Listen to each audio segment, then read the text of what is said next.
Pakcik, Ya? boleh tak Maira nak baca surah Al-Fatihah?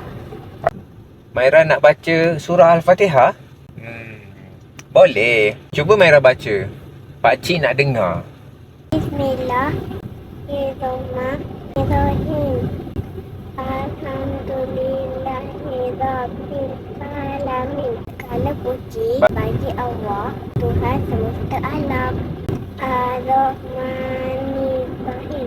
Maha Pemurah lagi Maha Mengkasiani. Bagus. Maliki Yaumiddin. Yang menguasai hadis pembalasan. Pandai. Betul lah tu.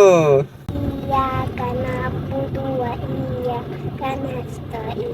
Hanya kepadamu, ya Allah, kami mohon pertolongan. Ihdinas siratal mustaqim.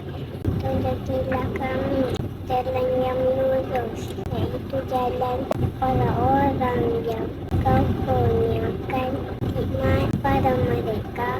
Siratal ladzina an'amta alaihim ghairil maghdubi alaihim waladdallin. Bukan pula jalan mereka yang sesat. Amin. Amin.